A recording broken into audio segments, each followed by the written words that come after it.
ناظرین، دو تین بڑے اہم معاملات ہیں جو آج کل زیر بحث ہیں۔ ایک تو نئے آرمی چیف کی تقرری کے حوالے سے بڑی گرما گرم بحث ہو رہی ہے آج کل کہ نیا آرمی چیف کون ہوگا، اور اس سلسلے میں جو حکمران اتحاد ہے اس کے اندر بھی مختلف آراء پائی جاتی ہیں، اور یہی وجہ ہے کہ اسلام آباد میں اور راولپنڈی میں یہ بڑی عام گفتگو ہو رہی ہے اس وقت کہ آرمی چیف کی تقرری کے حوالے سے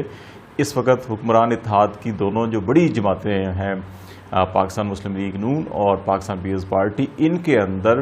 اختلافات پائے جاتے ہیں، اور یہ اختلافات وقت کے ساتھ ساتھ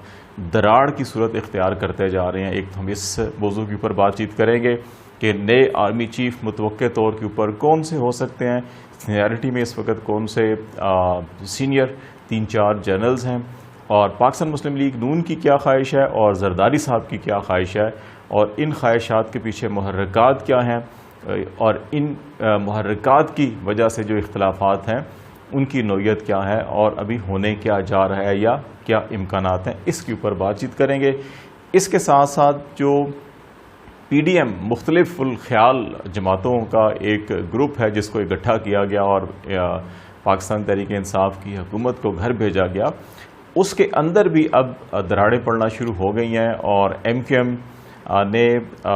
وزیر اعظم سے جو پاکستان پیپلز پارٹی کے ساتھ بیسیکلی ان کا معاہدہ ہوا تھا زرداری صاحب کے ساتھ ایم کیو ایم کا کہ وہ پی ڈی ایم میں شامل ہوں گے اور شہباز شریف صاحب کو سپورٹ کریں گے، اور اس کے بدلے میں پیپلز پارٹی جو ہے وہ سندھ میں کیا کچھ ایم کیو ایم کو دے گی، ان معاہدوں کے اوپر عمل درآمد نہیں ہو رہا اور سست روی کا شکار ہے، اور اس کی شکایات جو ہیں وہ ایم کیو ایم کی قیادت نے اب پرائم منسٹر سے کرنا شروع کر دی ہیں۔ جوں جوں بجٹ کی منظوری قریب آ رہی ہے، اس حوالے سے شکایات اور پھر اس کے ساتھ ساتھ جو ہے کہ مطالبات جو ہیں وہ بھی پیش ہونا شروع ہو گئے ہیں۔ ان کی نوعیت کیا ہے اور یہ آنے والے دنوں میں کیا صورت اختیار کر سکتے ہیں، اور پھر کاف لیگ کے اندر جو اختلافات ہیں، چودھری شجاعت حسین اور پرویز الہی اور وجاہت حسین کے جو اختلافات ہیں، چودھری پرویز الہی اور وجاہت حسین فیملی جو ہے وہ ایک طرف ہے، شجاعت صاحب جو اس وقت بیمار بھی ہیں لیکن ان کے صاحبزادے اور طارق چیمہ وہ ایک طرف ہیں، اور یہ اختلافات بھی کھل کر اب سامنے آ گئے ہیں اور ان کے کھلے عام اظہار بھی ہو رہا ہے، اور اس کے جو حکمران اتحاد کی حکومت ہے اس وقت اس کے اوپر کیا اثرات مرتب ہوں گے، اس پر بات چیت کریں گے۔ اور ایک سابق آئی ایس آئی چیف کو ریسنٹلی حال ہی میں کہا جا رہا ہے جی کہ پرائم منسٹر اور آرمی چیف کی موجودگی میں ایک بڑی پیشکش کی گئی ہے، وہ بڑی پیشکش کیا ہے اور اس کے پیچھے کیا محرکات ہیں، اس پہ بھی ہم بات چیت کریں گے۔ سب سے پہلے ہم بات چیت کر لیتے ہیں جو ایم کیو ایم اور کاف لیگ کے اختلافات کی نوعیت ہے اس کے اوپر، اور پھر کیونکہ نئے آرمی چیف کی تقرری اور سابق آئی ایس آئی چیف کی پرائم منسٹر اور آرمی چیف سے ملاقات اور اس میں جو پیشکش ہے یہ آپس میں جڑے ہوئے معاملات ہیں، اس کے اوپر بات چیت کریں گے۔ جو سیاسی معاملات ہیں اس میں تو کوئی شک نہیں کہ ایم کیو ایم اور کاف لیگ دونوں بڑی اتحادی جماعتیں تھیں پاکستان تحریک انصاف کی، اور انہی کی وجہ سے پاکستان تحریک انصاف کی حکومت جو ہے وہ 3.5-4 سال تک قائم رہی، اور پھر جس دن ایم کیو ایم نے علیحدگی اختیار کی پی ٹی آئی سے، تو اس دن پی ٹی آئی کی قیادت کو یقین ہو گیا کہ اب ان کی حکومت نہیں رہے گی۔ ایم کیو ایم کو پیپلز پارٹی کی جانب سے یقین دہانیاں کرائی گئی تھی، اور زرداری صاحب نے کچھ 16-17 ایم این اے جو پاکستان تحریک انصاف کے ان سے بات چیت کروائی تھی خالد مقبول صدیقی کی، جس کے بعد ایم کیو ایم نے پھر یہ فیصلہ کیا تھا کہ وہ پی ڈی ایم کا ساتھ دیں گے۔ گورنر سندھ کی تقرری کراچی میں، حیدرآباد میں جو ایڈمنسٹریٹر کی تقرریاں تھیں وہ ایم کیو ایم کے نامزد آدمیوں کی ہونی تھی، پھر ترقیاتی فنڈز اور کراچی کے جو معاملات ہیں ان کے اوپر اصل مسائل ہیں جن کے اوپر پیش رفت نہیں ہو رہی، اور وزیر اعظم شہباز شریف صاحب جب نواب شاہ گئے زرداری صاحب کی والدہ کی جو ہے تعزیت کے لیے، تو اس موقع پر کراچی میں جب پرائم منسٹر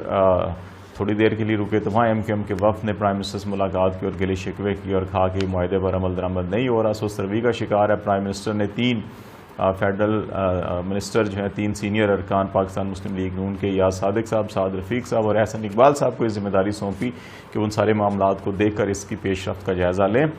تو دوسری طرف کاف لیگ کے اندر جو معاملات ہیں اس میں کوئی ہماری اطلاعات کے مطابق 4-5 ملاقاتیں پرویز الہی صاحب کی، وجاہت صاحب کی اور شجاعت صاحب کی ہو چکی ہیں، لیکن معاملات ابھی جوں کہ توں ہیں۔ چودھری صالح حسین جو اس وقت فیڈرل منسٹر ہیں اور طارق چیمہ یہ چاہتے ہیں کہ زرداری صاحب کے ساتھ رہا جائے اور پی ڈی ایم کی حکومت میں شامل رہا جائے، جبکہ باقی تمام فیملی کا یہ خیال ہے کہ حکومت سے الگ ہو جانا چاہیے۔ چودھری صالح حسین نے کچھ وقت مانگا تھا، لیکن اب چودھری وجاہت صاحب نے جو پبلکلی جس قسم کی تقریریں کی ہیں اس سے بڑے اختلافات کھل کر سامنے آ گئے ہیں، اور خیال یہ کیا جا رہا ہے کہ آئندہ 2-4 دنوں میں دوبارہ اس فیملی کی ملاقاتیں ہوں گی اور یہ مجبور کیا جائے گا صالح صاحب کو کہ وہ الگ ہوں، اور پھر کوئی پارلیمانی پارٹی کی لیول کے اوپر ڈسیزن لیا جائے گا کہ اس حکومت سے الگ ہوا جائے، اور پھر اگر کوئی اس پارٹی ڈسپلن کی خلاف ورزی کرے گا تو اس کو پھر ڈی سیٹ کے حوالے سے یا اس کے خلاف ایکشن بھی لیا جا سکتا ہے۔ اور اگر پارٹی پارلیمانی ڈسیزن یہ کرتی ہے کہ پرائم منسٹر کا ساتھ نہیں دیا جائے گا اور پھر اس کے بعد کہیں نوبت آتی ہے اعتماد کے ووٹ کی یا بجٹ پاس کرنے کے ووٹ کی، تو وہاں پر بھی جو ووٹ دیا جائے گا تو سپریم کورٹ پہلے قرار دے گیا کہ وہ رائے شماری میں شامل نہیں ہوگا۔ تو اس ساری سچویشن میں یہ وہ ساری سچویشن ہے جو بیسیکلی بجٹ منظور ہونے کے بعد جو سیاسی تبدیلی کی باتیں کی جا رہی ہیں، اور یہ کہا جا رہا ہے کہ اکتوبر کے آخر یا نومبر کے اوائل میں قومی الیکشن ہونے اور اس سلسلے میں جولائی کے اندر اہم فیصلے ہونے ہیں، بیسیکلی اس ساری ان چیزوں کی یہ پیش خیمہ اور انڈیکیشن ظاہر کر رہی ہیں کہ اگر حکومت نے خود سے اسمبلیاں تحلیل کر کے الیکشن کی طرف نہ گئے تو پھر یہ اتحادی جماعتیں ان بنیادوں کے اوپر الگ ہو سکتی ہیں۔ تو یہ اس چیز کی انڈیکیشن ہے۔ اب یہ آتے ہیں کہ ہم نئے آرمی چیف کی تقرری، اصل معاملہ جو ہے کہ جو سارا کا سارا یہ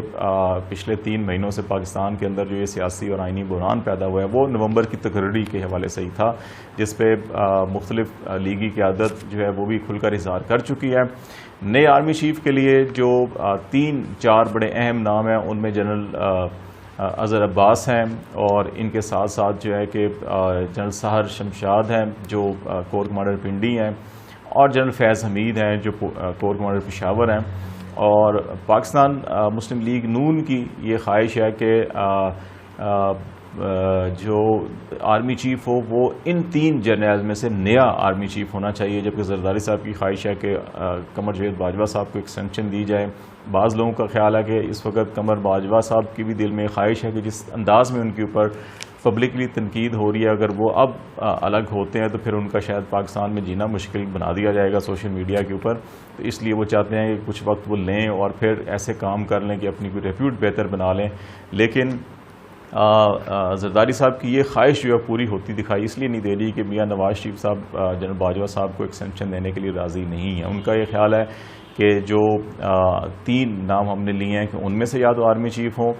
اور ایک خیال یہ بھی ہے کہ جنرل فیض حمید صاحب کیونکہ یہ ISI کے چیف رہے ہیں اور ان کو جو پاکستان کی جو سیکیورٹی سچویشن ہے اور جو پولیٹیکل سچویشن ہے اس کو بڑی اچھی طرح سے ہینڈل کرنے کی ان کے پاس صلاحیت بھی ہے، اور اس وقت جو افغانستان کے اندر اور طالبان کے ساتھ جو معاملات چل رہے ہیں ان تمام نیگوسیشنز کو بھی جنرل فیض حمید ہی لیڈ کر رہے ہیں۔ تو یہ ایک خواہش بھی ہے کہ اگر جنرل فیض حمید جو ہے وہ نون لیگ کی قیادت کو یہ یقین دہانی کرا دیتے ہیں کہ پولیٹیکلی وہ ان کو فیور کریں گے اگلے آنے والے الیکشن میں بھی، اور اس قسم کی جو ماضی میں ان کے اوپر الزامات لگتے رہے ہیں کہ اس کے برعکس جو ہے کہ اب وہ جو کردار ادا کریں گے وہ کردار ادا کریں گے کہ جو ابھی ریسنٹ پاس کے اندر اسٹیبلشمنٹ نے PDM کی حکومت قائم کرنے کے لیے کیا ہے۔ تو اس سلسلے میں بعض ذرائع کا یہ کہنا ہے کہ ابھی ریسنٹلی جو نیشنل سیکیورٹی کے ایشوز کے اوپر پارلیمانی پارٹی کا اجلاس ہوا تھا اس میں جنرل فیض حمید صاحب بھی آئے تھے، اور انہوں نے جو طالبان کے ساتھ نیگوسیشنز اس کے اوپر بریفنگ دی تھی، اور اس کے بعد پرائم منسٹر کے ساتھ ان کی ملاقات بھی ہوئی تھی جس میں آرمی چیف بھی موجود تھے، اور شاید ان میں اس ملاقات میں یہ فیض حمید صاحب کو پیشکش بھی کی گئی تھی۔ تو اس پہ اگرچہ آفیشیلی نہ تو PMLN کی طرف سے، نہ حکومت کی طرف سے، نہ ISPR کی جانب سے کوئی بات کی جا رہی ہے، لیکن جو اس قسم کے میٹنگز اور سرگرمیوں سے آگاہ ہوتے ہیں لوگ، ان کا یہ خیال ہے کہ یہ پیشکش کی گئی ہے، لیکن اس پر فیض حمید صاحب کی رائے یہ ہے کہ وہ ملکی سلامتی کے لیے یا ان کی جو اپنے فرائض منصبی ہیں اس حوالے سے وہ تمام کام کرنے کے لیے تیار ہیں، لیکن جو پولیٹیکل انجینئرنگ ہے یا جو سیاسی مقاصد ہیں اس حوالے سے ان سے کوئی امید نہیں رکھنی چاہیے۔ نہ انہوں نے ماضی میں ایسا کچھ کیا، ان کے اوپر الزامات لگتے رہے، لیکن انہوں نے ماضی میں ایسا کچھ نہیں کیا، ان کا یہ خیال تھا، تو اس لیے انہوں نے کوئی مثبت جواب نہیں دیا۔ تو ابھی تک جو معاملہ آرمی چیف کی تقرری یہ ایکسٹینشن کا ہے وہ جوں کا توں ہے، اور ابھی تک کوئی نتیجہ نہیں نکل سکا، نہ پی ڈی ایم کی قیادت نہ پی ایم ایل این کی قیادت اس نتیجے پہنچی ہے کیا کرنا ہے۔ لیکن یہ بجٹ منظور ہونے کے بعد جو سچویشن ڈیولپ ہوگی، جو اگلے الیکشن کے لیے تیاریاں ہوں گی،